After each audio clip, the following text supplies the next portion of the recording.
Assalamualaikum warahmatullahi wabarakatuh. Nama saya Talaksa Nuraihan dari kelas 13 TDKB. Di sini saya akan menjelaskan bab 19, bab 20, dan lampiran 7. Selamat menyaksikan. Jadi di sini saya akan menjelaskan beberapa materi mengenai Dona Hito deska, Dona Fuku Kitaimaska, dan Juku. Yang pertama ada Dona Hito deska. Arti dari Dona Hito deska ini adalah menanyakan tentang sifat seseorang. Bisa dilihat di sini ada beberapa contoh dari kata sifat. Yang pertama yaitu yasashi. Yasashi ini adalah baik. Kedua kibisi yang artinya tegas, dan yang terakhir ada majime. Nah, artinya rajin. Selanjutnya ada contoh dari beberapa gambaran fisik. Yang pertama ada Hansamuna yang artinya tampan. Yang kedua Kireina yaitu artinya cantik. Segatakai yang artinya tinggi. Segahiku yang artinya pendek. Kemudian Fufoteimas yaitu artinya gemuk. Dan yang terakhir ada Yaseteimas yaitu artinya kurus. Pola kalimat yang digunakan untuk menanyakan sifat seseorang ini sebagai berikut, yaitu KB atau kata benda, kemudian orang, wa, KS atau GF, yaitu kata sifat atau gambaran fisik, kemudian des. Contoh dari pola kalimat ini adalah bisa dilihat yaitu watashi no hahawa yasashi desu. Selanjutnya di sini ada contoh percakapan dari menanyakan bagaimana sifat seseorang. Oni-san wa dona hito desu ka, yang artinya kakak laki-lakimu orang yang seperti apa atau orang yang bagaimana. Kemudian dijawab ani wa sega takai desu, yang artinya kakak laki-lakiku orang yang tinggi. Kemudian ke materi selanjutnya itu ada dona fuku kitemasu ka, yang artinya menanyakan pakaian yang kita pakai. Bisa dilihat di sini ada beberapa contoh pakaian. Yang pertama ada satsu yaitu artinya kemeja. Kemudian ada satsu yaitu artinya kaos, jaketo jaket, sukato rok, dan yang terakhir ada zubon yaitu celana.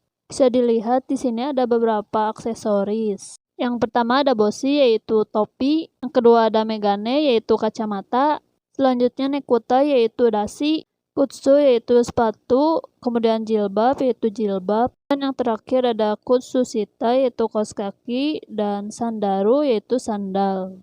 Pola kalimat yang digunakan untuk menanyakan pakaian yang seseorang pakai yaitu sebagai berikut. KB atau kata benda, kemudian dilanjut dengan beberapa contoh pakaian atau aksesoris, kemudian okite atau kakete atau kabute atau haite atau juga site, kemudian imas.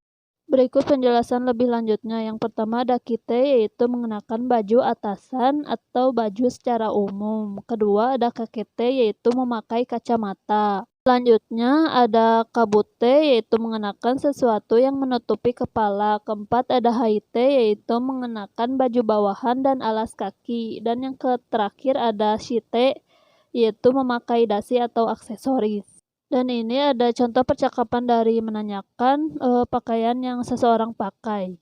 Bisang wa dona fuku o kiteimasu ka, yang artinya bisang kamu memakai apa? Kemudian dijawab tsatsu o kiteimasu, zubon o haiteimasu, yang artinya saya memakai kaos, saya memakai celana. Dan yang terakhir ada juku. Pada materi ini kita akan membahas bagaimana apa yang dilakukan siswa di negara Jepang setelah selesai mengikuti kegiatan belajar di sekolah.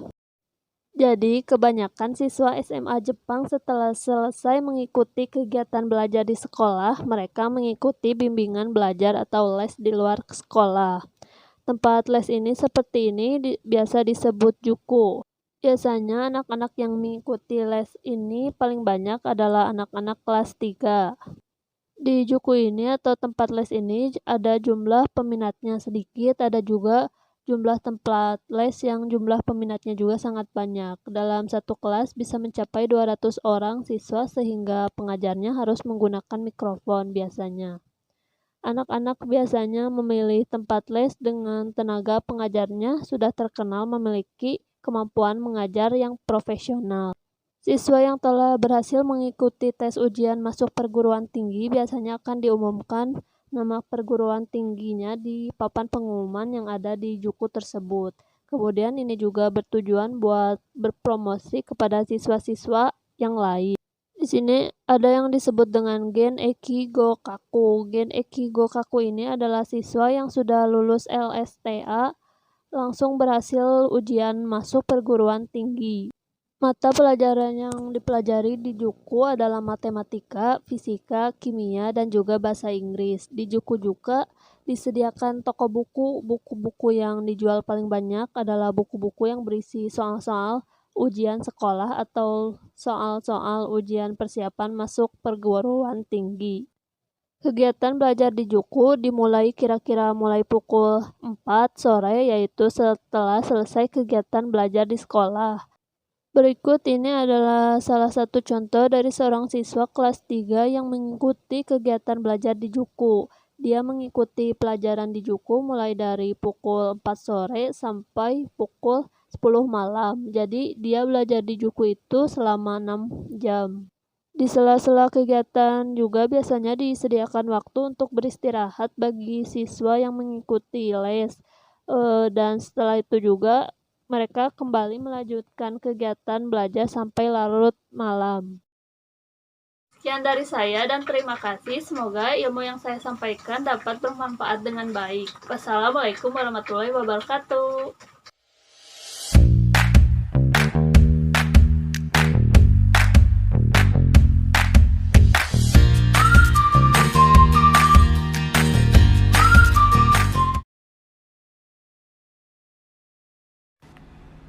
Hello guys, welcome back with me Hero First Blood.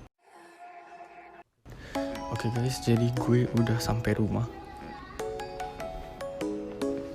Ya, langsung aja kita ke rumah ya guys ya. Capek guys habis pulang sekolah. Ya, jadi kita di rumah.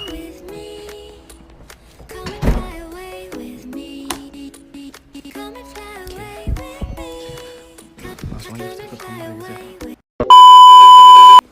Guys, ya jadi udah di kamar guys ya. Hari ini adalah hari Jumat, dimana pelajarannya sangat berat sekali guys.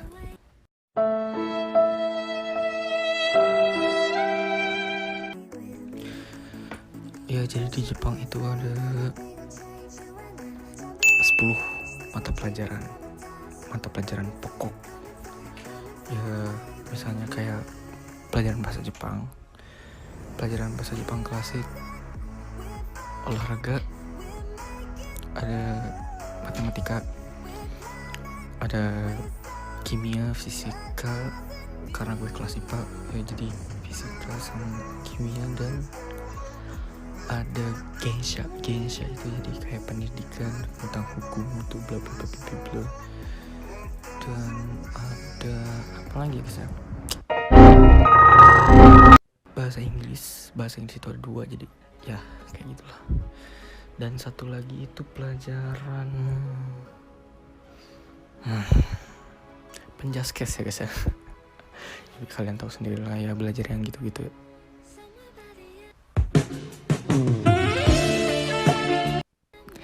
Ya kayak gitu guys. Jadi di sini enak lah ya guys ya, kalau menurut pelajaran. Tapi malas guys untuk cuplikan gue pulang sekolah tadi setelah yang berikut ini.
Something's gonna bring the change. Journeys we are meant to take. Something at the edge of space, calling us to fly.